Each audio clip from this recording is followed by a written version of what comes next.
Hello, Whovians of the Internet, and welcome to this Whothoughts episode 13, I think? Yeah, episode 13.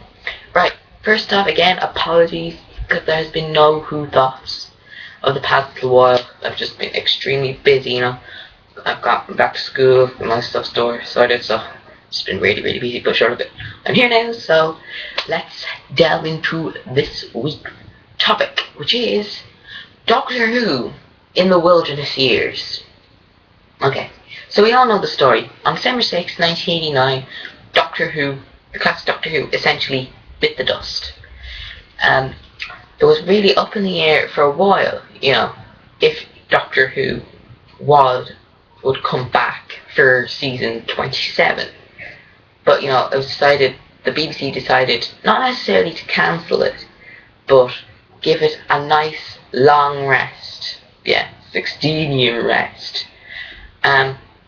So essentially, fans were left without their dose of Doctor Who. I mean, they still have their videos and their book and their target novelizations, but it became pretty apparent that there would be no new Doctor Who on TV. And this is what we're going to explore. Alright, so the first really major thing comes in 1992, I think, when BBC Two announced that they're going to be repeating Doctor Who with one story for each Doctor. And it started in 1992 with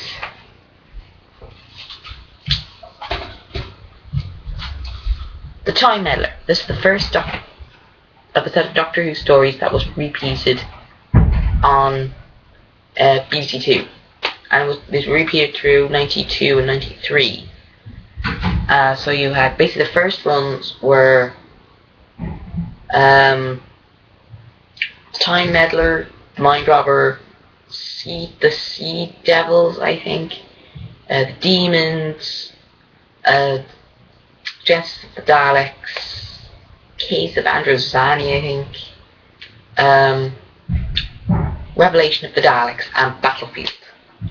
So basically, I think John Pertwee got two stories, rather than it just being like normally one story for each Doctor. And it sort of worked. It provided interest in rewatching Doctor Who, because up until 1992, repeats of classic Doctor Who were very rare. Mainly because of, because remember, back then they didn't have YouTube or home video or DVDs or iPlayer or repeats on UK TV Gold or anything.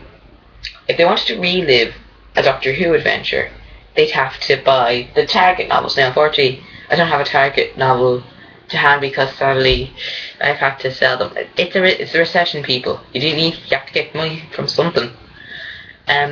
So basically, that's all they could have to relive their favourite Doctor Who adventures. But of course, as well as that, episodes were being junked, since like the start of the 60s. The BBC just periodically kept junking episodes of Doctor Who. Now, some of these episodes, of course, have since either been recovered or restored using animation, a la The Invasion, The Reign of Terror, The Ice Warriors, The 10th Planet, and The Moon Base. Moon Base and 10th Planet aren't out yet. They're coming out in a couple of weeks, and they'll definitely be getting them. But anyway, and also around the same time, Doctor Who magazine also published new ongoing strips for the 7th Doctor, because theirs were another source of new Doctor Who. And also around that time, Virgin had got the license from the BBC to publish Doctor Who novels, based as new adventures for the 7th Doctor.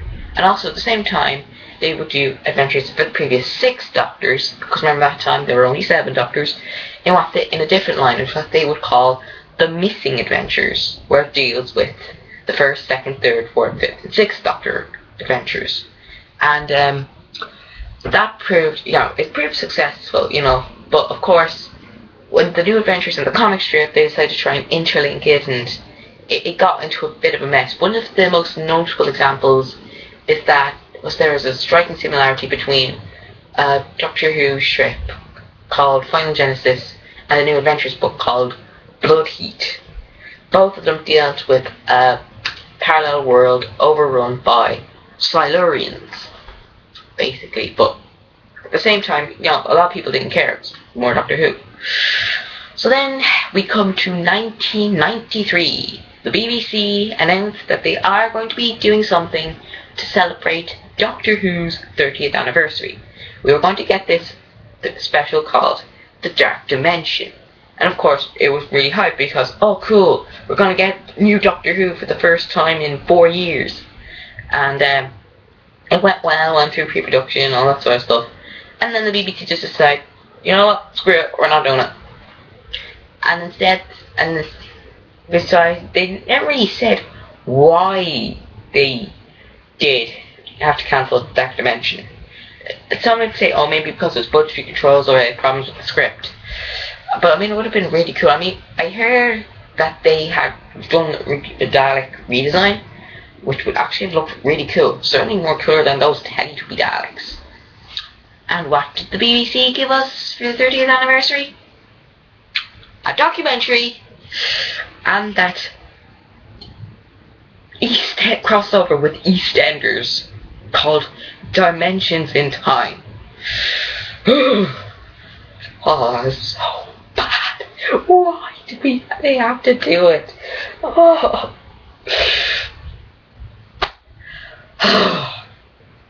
Anyway, so of course we get the 30 years in the TARDIS documentary, and you know what? And of course, you know what basically was served as new Doctor Who. And then, of course, you have the repeats on BBC Two, and the videos, and the books, and the comic strips. And then along came 1996. Paul McGann is announced as the 8th Doctor. And he's going to get a 90-minute feature, which, if successful, would push a brand new series of Doctor Who in co-production with the BBC, the BBC co-production with Universal and Fox. Unfortunately, whereas the TV movie did phenomenally well in Britain, because it got something like 9 million viewers, which by that time you had digital TV, so getting 9 million viewers that's being achieved. It got only 5.5 million in the United States of America, mainly because Fox decided to pit it up against two of the most high-rated comedies of that time, Roseanne and Third Rock for the Sun. And with those disappointing ratings, it meant that the 8th Doctor's short era, and that our adventures with the 8th Doctor had now come to a close. Except that's only the end. What part of popular in Britain did you not understand? The BBC couldn't pass up the opportunity to do new adventures. It's just for the 8th Doctor. And what now? Just one TV movie? That's all people could watch all over and over and over again? Not if they had anything to say about it. So in 1996, late 96, early 97, the BBC rescinded Virgin's contract to do the Doctor Who books and instead published Doctor Who books of their own.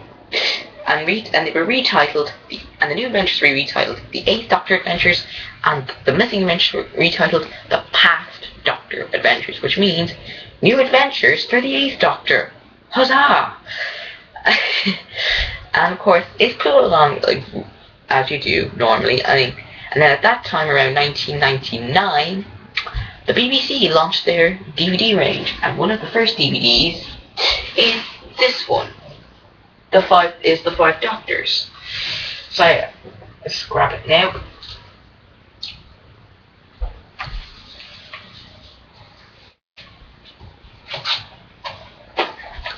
The Five Doctors. This is the DVD release of the 1995 special edition. Like to extreme interest in Doctor Who on DVD, and it actually quite worked. Earth for the BBC, they decided to push ahead with doing Doctor Who on DVD alongside some of the VHS releases. So the DVDs were going back to re-release all the old VHS releases, while the VHS releases were going to release the stories that they hadn't released yet. Very complicated. Anywho, and of course around that time there were 2 Doctor Who nights, one on BBC Choice and one on BBC Two. The one on BBC Two had the TV movie, and these were both quite successful. The one with Sylvester McCoy on BBC Choice had a TARDIS interior set and console that was originally designed by Mike Tucker, the writer of Nightmare at Black Island, which would have been used for Series 27, but of course was used as this big huge blow up thing for Doctor Who Night on BBC Choice, which is quite nice. We had our first TARDIS redesign based on the original Series 1, not including the 8th Doctor one. Well, the 8th Doctor one is pretty cool, but for this they wanted to go back to the new redesign of the 7th of the 80s one, just as this nice big huge blow up picture, which it's quite nice. And then of course around that same time, good old Big Finish gets the license to do Doctor Who full cast audio dramas on cassette, CD, and now actually download. And they have been so successful that Big Finish has kept the license to this very day. And now we enter the new millennium. Doctor Who comes online. We start to get some webcasts using animation, and some original adventures. You had the likes of Death Comes to Time, Real Time, and the 8th Doctor version of Shada. Yay! More 8th Doctor! Yay! So technically you could say he's had 2 adventures. The movie and Shada.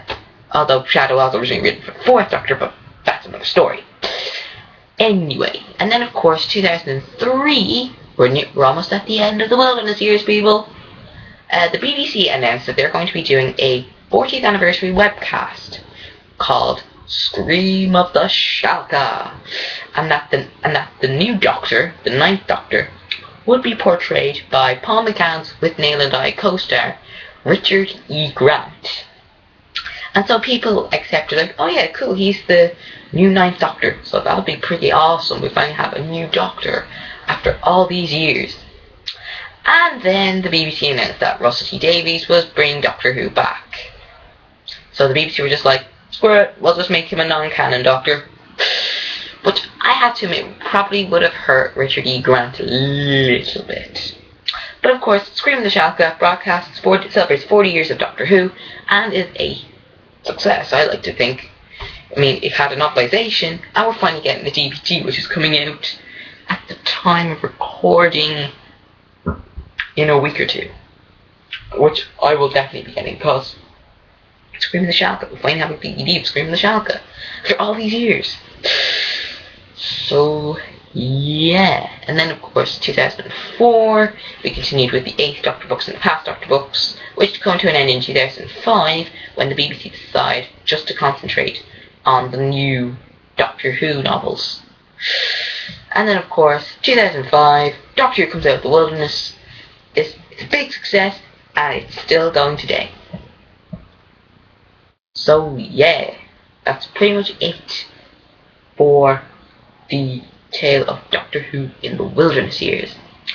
In the next episode, we'll be looking at the relationship between Doctor Who and Ireland. As if you say, if Doctor Who was so popular in Britain, why didn't that popularity really transfer to Ireland? And also some of the things that could be done. Why hasn't Doctor Who taken advantage of filming in Ireland when other series have? It's an interesting question, and that's what we'll be talking about next time. So until then, goodbye.